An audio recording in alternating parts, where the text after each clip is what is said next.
Musta mga kasingkot, kami pa ipupunta sa airport at mayroon kayo pupunta na bansa. Alam mo nyo na kung saan yun. Ayan. Dito na po kami nitala namin si Kuya Roel para mag-uwi na pupunta na para umalis na kami dito sa New York. Papunta na kami ng airport. Ayan po. Ayan, kasama namin sina Sharon, si Doc Sharon, si Kylie, si Gwen, si Ate Myla at si Chuchay. Ate Mian, see you there. Ayan po. Ayan, sila kakarating lang. Ayan, okay.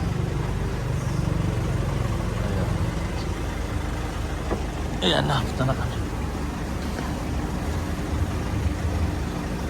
Ano? Ayan, siguro kakarating lang, mahal. Hindi ko maliligo pa yan. So ayan na po kami, nakapasok na kami. Tapos na po kami sa immigration. Punta na po kami sa boarding gate. Ayan na si Ate Myla na. Ayan. Right. Tapos si Riz, si Kat, si Chuchi. Nag-vlog na ako. Ayan si Alice. Punta na po kami sa boarding gate. Ayan si Kuya Raul. Ayan. Doon saan tayo kukuha tayo? Ha? Saan tayo mag-snack? So, ano pong mga kain? Itong cafeteria. Ano? Day 30. 30. Answer 30 na. Ayan. 106. 106 tayo. Ayan.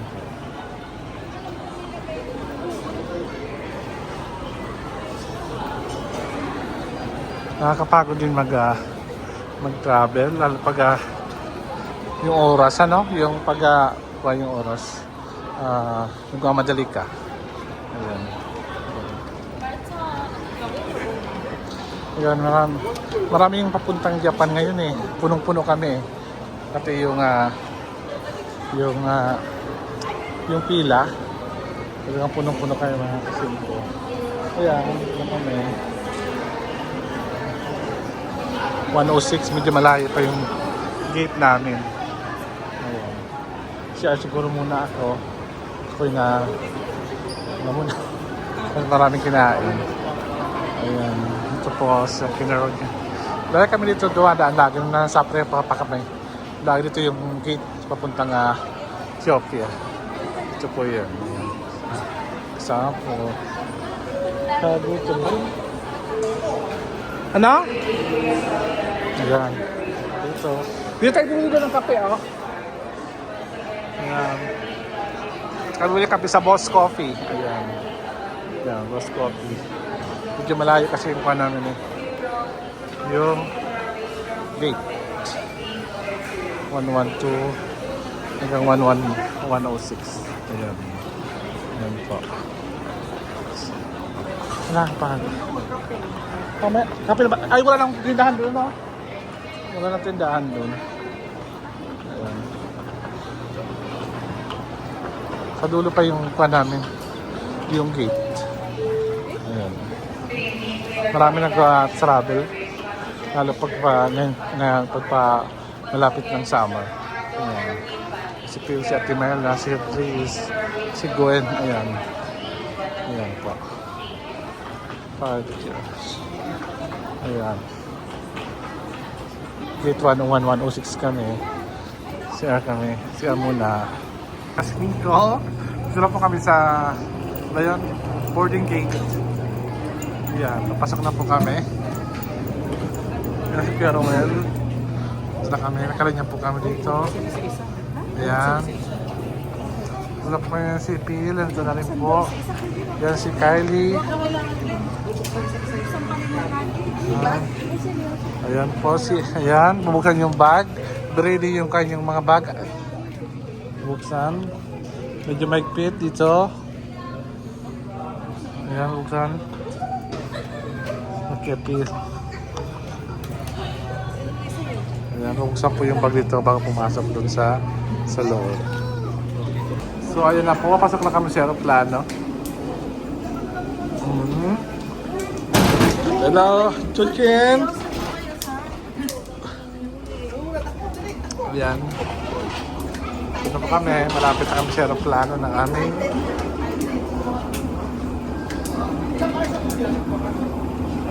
Ayan po. Pasok na kami.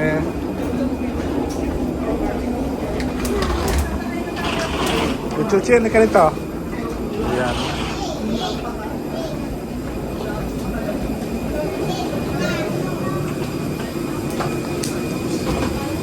Twenty-seven prices. Ayan. Pero well, pasok na kami sa airplane. Ay, parang kuha lang siya, no? Palit lang siya. Oo. Diyan po natin Korea. Dito na lang. Jet air pa lang, maliit lang. Punta sa Korea. Dito rin, di ba? Asia, Pilo, ano? Oo. Asia, yan. Po, dito na po kami sa Japan. Dami naming mga bagay kaya hirap na hirap kami. Ayan si Perowell. Ayan, doon pa, bababa pa kami doon. Papunta pa doon yung aming pupuntahan. Ayan mga kasiko, dito na kami ngayon sa Japan. Tapos nakuha kami ng tong Suica card. Ayan, Karaoy. Bilis lang pala makuha ng Suica card po dito sa Japan. Japan. Ayan. May card na kaya? Ayan. Dito na po kami at mayroon na kami Suica card. Ito po yung gagamitin pa pag-tap sa train. Ayan po. Ayan.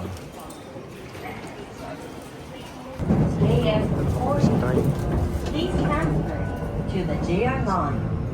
This train stops at all stations until Heisei Shakira. Dada ng boses. The doors on the right side will open. Sa Kishiawata, punta na kami ng accommodation.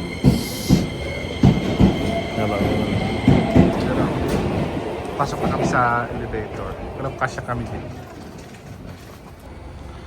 Ayan mga kasingko, dito na kami sa aming accommodation. Dito po yan sa malapit sa Sky Towers. Ano ba yung tower na yun, no? Kung nakita nyo mga kasingko yung tower na yun. Ayan, yun po. Pagkata ko sa iyo. Sa inyo, ayan. Sky Tower ba ang tawag dyan? Ayan. Pupunta kami dyan. Sasakay kami dyan. Ayan mga kasingko. So ito yung, dito kami, Airbnb lang to. Mas mura nga dito eh. Yan mga Airbnb yan, mga accommodation lang yan dito sa Japan. Malapit kami sa city. Ayan. Malapit sa city. Talagang napakayaman talaga ng Japan, ano? Wala ka makitang mga squatters. Talagang ang ganda talaga ng Japan. Ang amoy niya parang nasa Korea ka. Yung amoy ng Korea. Tapos yun ang amoy niya dito. Parang amoy ng Korea, mga kasingko. Ayan. So nasa 10th floor kami, kaya nasa napakataas. Ayan. Ayan po. 10th floor kami. Kaya kita-kita yung mga building. Ayan. Tapos yung river, napakalis ng river nila po, mga kasingko. Ayan o. Yung zoom ko siya, ayan po yung river nila. Ayan. So I encourage everyone. Pag pupunta kayo ng Japan ay mag-ipon kayo. Tapos encourage ko rin na mas maganda yung train para mas tipid po kayo. Mag-train po kayo pag pupunta kayo dito sa Japan. Sagot sa kahirapan. Ayan mga kasingko. Ayan. Kakarating nga namin dito sa Airbnb namin. Tapos yan, naligo na ako. Pakaligo ko yung damit kong sinuot. Nilabahan ko na rin. Kasi kompleto naman, diba? Pag Airbnb, kompleto lahat. Pero self-service talaga, ikaw magkagagawa ng, ikaw yung katrabaho, yung lahat ikaw yung gagawa, yung maglaba, magluto, kasi may mga lutuan na rin siya. Ganun talaga pag Airbnb. Tapos makakamura ka talaga. Parang nasa bahay ka lang Ayan. So gusto ko lang i-share sa yung experience namin dito.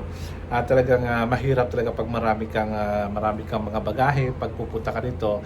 Kailangan talaga kung may mga bagahe ka, mga bigat, mas mabuti pa magkuhan lang kayo, mag-transfer or mag-rent kayo ng car airport to pupunta sa accommodation nyo o sa hotel na pupuntahan nyo. Para sa akin kasi napakahirap talaga, lalo kung mga mabigat yung mga bagahe nyo dalawa, isang hand carry tapos isang kick-in, talaga napakahirap talaga. But kung kaya naman ang katawan nyo, kung malakas naman po kayo, pwede naman po ganun, pero medyo nahirapan lang kami lalo yung mga babae kasama namin.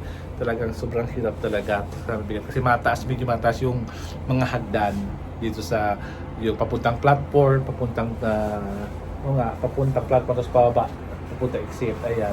So ang ginawa namin, nagbili lang kami ng pagdating namin sa airport, mas maganda dito yung okay. Pagdating namin sa airport, nagbili kami ng Suica card. Yung Suica card ginamit namin para sa train. Ang unang niloadan kagad namin ng 5,000 yen kasi medyo malayo yung kuha namin from Narita Airport to dito nga sa Sumida, dito sa Japan.